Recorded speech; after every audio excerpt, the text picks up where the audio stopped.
কালকে যখন লামিনে জামালকে আমরা গোলটা করতে দেখলাম সবাই, আমরা এটা কিন্তু একমত হতেই হবে। যখন লামিনে জামাল কালকে গোলটা করলো এগেনস্ট ফ্রান্স, সত্যি বলুন আমরা সবার প্রথমে গোলটা যখন স্লো মোশনে রিপ্লেটা আমরা দেখলাম আবার, কারণ খেলার হিট অফ দ্য মোমেন্টে এমনভাবে গোলটা হয়েছে, ওটাকে এনজয় করার জন্য রিপ্লেটা বারবার দেখা খুব দরকার ছিল। একটা মানুষের কথা বারবার মনে পড়ছিল, ঠিক না? Leo Messi, peak Leo Messi. আর ম্যাচ শেষ হবার পর ফেসবুকেও সেম কথা। আর আমার তখনই মনে হয়েছিল যখন গোলটা হলো, আমি দেখলাম যে আমরা এটা দেখে অভ্যস্ত ছিলাম। একটা 10 নম্বর জার্সি পরা বেটে খাটো একটা চেহারার মানুষ বলে বলে এই গোলটা করতো, বলে বলে রীতিমতো ওই জায়গায় ball, Leo Messi, peak time, shot, goal. কালকে লামিনে জামাল 16 বছর বয়সে সেই জায়গাটা আমাদের মনে করিয়ে দিল আবার, যে আমরা একটা সময় কি দেখেছি। শনি রোববার রাতে champions league nights, world cup, Euro, world cup, Copa, এগুলোতে আমরা দেখেছি।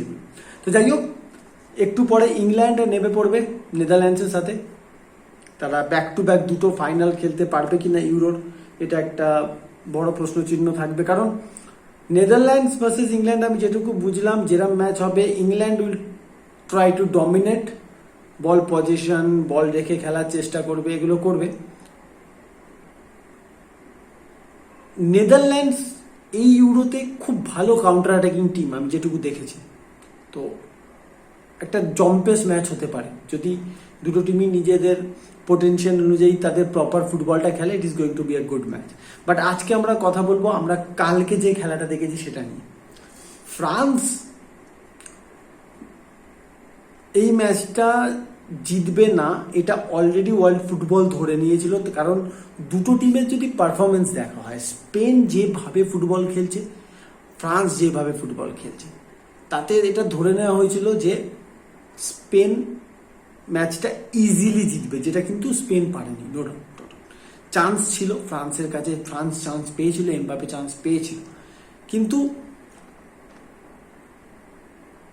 যদি ফুটবল প্রপারলি ঠিকঠাক করে দেখে ট্যাকটিক্যালি যদি বলা যায়, স্পেন যে ফুটবলটা খেলছে, এই ফুটবল এই মুহূর্তে যদি বলা হয়, এই মুহূর্তে পৃথিবীর বেস্ট ফুটবল প্লেয়িং টিম, আমি ক্লাব ফুটবলের দিকে যাচ্ছি না, ন্যাশনাল টিম, স্পেন। এক কথায় স্পেন শেষ, এর বাইরে কোনো তর্ক কোনো কিচ্ছু নেই। এই মুহূর্তে ওয়ার্ল্ডের বেস্ট উইঙ্গার যদি বলা হয়, বেস্ট উইঙ্গার, আমি ভিনিসিয়াস জুনিয়রকে রাখবো 20, লামিনে জামালকে রাখবো 19, only because of his experience. আর এর বাইরে কিচ্ছু না। Vinicius 20, Lamine Yamal 19। ফিল ফোডেনকে আমরা প্রিমিয়ার লিগে যা করতে দেখেছি, ও সেম জিনিসটা করতে পারছে না দেশের হয়ে। ভিনিসিয়াস ব্রাজিলের হয়ে যদিও বা কিছু করে নিচ্ছে, লামিনে জামাল যেটা বার্সেলোনায় করে সেম জিনিসটা, ইভেন কিছু জিনিস বেটার স্পেনের হয়ে। তার একটা প্রপার কারণ হচ্ছে স্পেনের ফুটবল খেলার যে এই মুহূর্তে যে স্ট্রাকচারটা। আমি কোপাতে ব্রাজিল হেরে যাবার পর ভিডিও করে উঠতে পারিনি, কিন্তু কালকে স্পেনের খেলা থেকে যেটা বুঝতে পারছিলাম, ইমিডিয়েট ব্রাজিল ফুটবল ফেডারেশনকে স্পেনকে দেখে শেখা উচিত কিভাবে নিজেদের ফুটবল ঘরানাকে, কিভাবে নিজেদের ফুটবল প্লেইং স্টাইলটাকে, কিভাবে সেই স্ট্রাকচারটাকে, অর্গানাইজেশনটাকে বিল্ড করতে হয় লং টার্ম প্রজেক্টের মধ্যে ফেলে।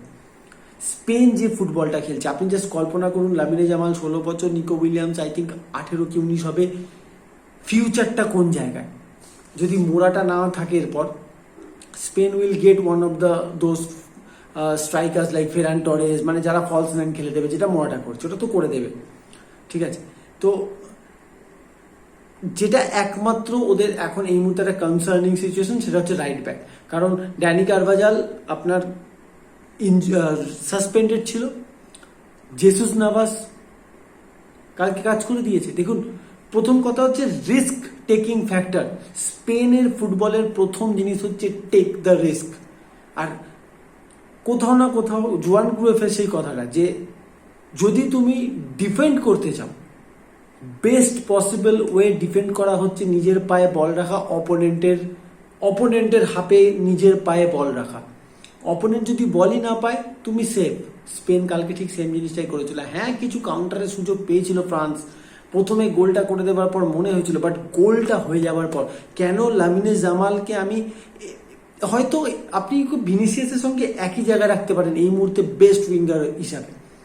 লামিনে জামাল যে কালকে যে লেভেলের ম্যাচুরিটি দেখিয়েছে নিজের খেলায়, যখন একটা গোল করে দিয়েছিল ফ্রান্স, আমরা সবাই জানি ফ্রান্সের ডিফেন্সিভ লাইনটা খুব স্ট্রং, কারণ তাদের সেন্টার ব্যাকরাই, যেটা ম্যানচেস্টার সিটিতে পেপ গার্দিওলা করে, সেন্টার ব্যাকরাই কিন্তু উইং ব্যাকস হিসাবে খেলে, ঠিক আছে। তো সেই হিসাবে দেখতে গেলে গোল হয়ে যাবার পর, একটা গোল ফ্রান্স করে দিয়েছে ওপেন প্লেতে, ইউরোতে ফার্স্ট গোল, সেটা করে দেওয়ার পর কিন্তু ফ্রান্সের ডিফেন্সিভ স্ট্রেংথের কারণে স্পেনের জন্য আরো ডিফিকাল্ট হওয়ার কথা, কিন্তু ওই টাইমে স্পেন প্রথম কথা নার্ভাস হয়নি, উল্টে তারা আরো বেশি রিস্ক নিতে শুরু করলো।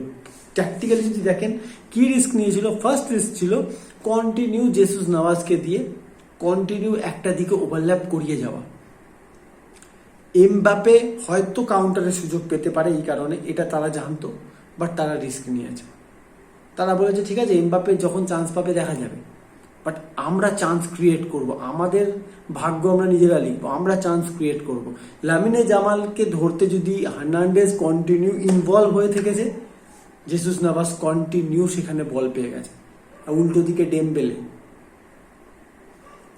কম বল পেয়েছে বক্সে, রাইট উইং সাইডে প্রচুর প্রচুর প্রচুর বল পেয়েছে। এক মিনিট, চুলটা ঠিক করে নিয়ে প্রচুর বল পেয়েছে, কোনো ডিস্ট্রিবিউশন নেই, কোনো ফাইনাল কোনো, অথচ এত বছরের এক্সপিরিয়েন্স। যাই হোক, তো জামালকে নিয়ে যে কথাটা হচ্ছিল, জামালের কাজ কালকে যেটা বোঝা যাচ্ছিল বারবার, হার্নান্ডেজ আর তার সাথে উপমাকেনোকে কন্টিনিউ নিজের দিকে ইনভলভ করা। টেকনিক্যালি জামাল এতটা স্ট্রং, তার শোল্ডার ড্রপ করা মেসির মতো করে, তাতেই সেন্টার ব্যাকরা পেরে উঠছে না। র্যাবিওট তো ক্লোজিং করতেই পারেনি গোলটার সময়। যখনই সে ওটা করছে, স্পেস নেই, তখনই জেসুস নাভাস রাইট হ্যান্ড সাইডে এতটাই ওপেন, বক্সে ভয়ঙ্কর ভয়ঙ্কর মাইনাস করে। বাট কিছু করার নেই, কালকে স্পেন সিম্পলি আউটস্ট্যান্ডিং ছিল। আমি দুটো জিনিসে ডিসিশন কিছুতে মানতে পারিনি দেশ চ্যাম্পিয়ন। প্রথম হচ্ছে কান থেকে বসিয়ে দেওয়া। ফার্স্ট অফ অল, কালকে স্পেনের খেলাকে বন্ধ করার জন্য যেটা কালকে দেশ চ্যাম্প করেছিল, রড্রিকে মার্ক করার চেষ্টা কান থেকে দিয়ে। বাট রড্রি হচ্ছে বুস্কেটসেরও একটু আপগ্রেডেড ভার্সন আমার মনে হয় কোথাও। মানে বুস্কেটস গোল স্কোর করতে পারতো না, রড্রি সেটা পারে, সেই হিসেবে আপগ্রেডেড। বাট আপনি যেমন বুস্কেটসকে মার্ক করতে পারবেন না, আপনি রড্রিকে পারবেন না। বলই রাখে না, মার্ক কি করে করবে? বল রাখে না। আমি কালকে খুব মন দিয়ে দেখছিলাম স্পেনের এক একটা প্লেয়ারের পায়ে অন অ্যান অ্যাভারেজ, মানে বল তাদের কাছে আসার পর তাদের পায়ে বল হার্ডলি থেকেছে 1 সেকেন্ড, খুব বেশি হলে 1.5 সেকেন্ড। তারা বল নেয়, সঙ্গে সঙ্গে পাস করে দেয়। আপনি কি মার্ক করবেন এই টিমকে? কোন দিক দিয়ে মার্ক করবেন? কিভাবে তাদেরকে?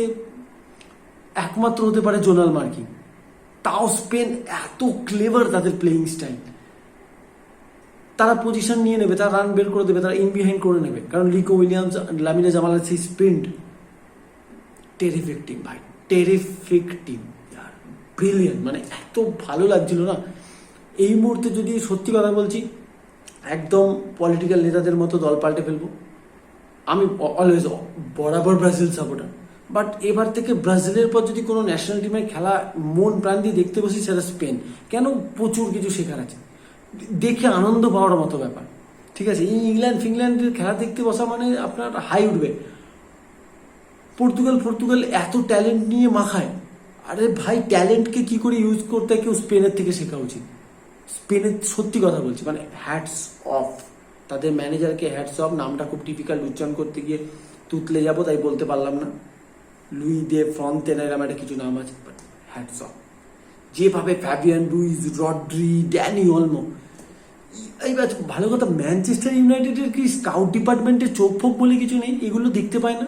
ড্যানি অলমো আরবি লিপচিকে খেলছে তো খেলছে, আরে দাও না ভাই, দাও, এদেরকে পেছনে খরচা করো। অ্যান্টনির পিছনে 90 মিলিয়ন না খরচা করো এর পেছনে, ফেলো মুখের ওপর 50 মিলিয়ন 60 মিলিয়ন। ড্যানিয়েল মোকে নিয়ে আসো। ব্রুনো ফার্নান্ডেজের খেলা আরো আপগ্রেড হয়ে যাবে ড্যানিয়েল মো পাশে থাকলে। হতচ্ছাড়া বোর্ড, তার হতচ্ছাড়া ক্লাব, যাই হোক। এখন নেদারল্যান্ডস ভার্সেস ইংল্যান্ড দেখবো, আর তারপর ফাইনালের নিয়ে ভালো একটা ভিডিও আনতে হবে, কি হতে পারে, কি হবে। কারণ স্পেনের খেলাকে ট্যাকটিক্যালি ভাঙার মতো এত এক্সপার্ট আমি নই, যেটুকু বুঝতে পেরেছি সেটুকু আপনাদের সাথে শেয়ার করলাম। তো এটাই আজকে, এখন আমি উত্তেজিত পরে খেলা দেখার জন্য। কালকে আবার দেখা হচ্ছে এই খেলা নিয়ে ভিডিও নিয়ে। ওকে, ততক্ষণের জন্য চলুন সবাই মিলে এনজয় করি Euro semifinal, Netherlands versus England. Oh by the way, আহা, প্রেডিকশন, আমার খুব মনে হচ্ছে ইংল্যান্ড কোয়ালিফাই করবে for final. It will be England versus Spain, মানে Spain. Score, it is going to be 2-1 England, 2 England, 1 Netherlands। আজকে Harry Kane গোল করবে। Bye guys.